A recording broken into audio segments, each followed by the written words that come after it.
أعوذ بالله من الشيطان الرجيم بسم الله الرحمن الرحيم الحمد لله وكفى ثم الصلاة والسلام على عباده الذين اصطفى وبعد السلام عليكم ورحمة الله وبركاته musidɓe julɓe tedduɓe teddirɓe l'islam ɓawo yettude bajjo seniide wawɗum ronkana on duwano ɓurnaɗo tageefo ngon fof sallllahu alayhi wa sallam kanko e ɓeygure makko ne fof e sahabaɓe makko ɓen fof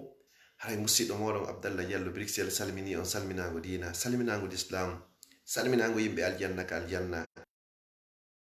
yimɓe aljanna haray hannde kadi en fotti ka page meɗen facebook lawol kisallo inchallahu fi dars meɗen wowɗo mirasu nabi sallllahu alayhi wa sallam dondi nelaɗo ndi sallllahu alayhi wa sallam ko ɓe accani en kon haray noon hannde haray hinaka julirde meɗen masjidu ibadurrahman e nder laken hannde haray ka leydi meɗen lagine konakiri symphonia leydi meɗen yiɗandi yo allahu on moƴƴinan en leydi lagine ndin hokkoray lamɓe fewɓe nunɗuɓe huloɓe allah waɗa en enen kadi lamateri fewndi nunɗundi hulori allah ya rabbi amin. Hande woni dars meɗen nogay e go'abo on inchallahu ka dondi nelaɗo sallllahu alayhi wa sallam. Hande haray ko honɗum yewteten ko goɗɗo arno tawi nelaɗo sallllahu alayhi wa sallam o landal wano journaliste arata interviewgol goɗɗo oyni nelaɗo yeeto lan golleji ɗin fop ko honɗum allah ɓuri yiɗugol. Wandi golleji ɗin ko naɓata aljanna ko hino ɗuuɗi oɗo no himo andi ɗin ɗon fuu moɓidirama haray ko golle honɗe ɓuri e moƴƴude dare landal labangal mo beme yo woni ko nelaɗo jaboto gasa si woɓɓe inna ko yahugol makka gasa woɓɓe inna ko ittugol jawdi sadaka na ɗum nelaɗo sallallah alih sallam makuno maki ahabbul a'mali ila Allah ko as-salatu ala waqtiha wo ko juulugol e leer makko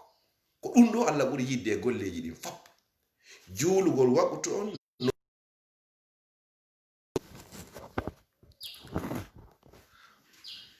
o landi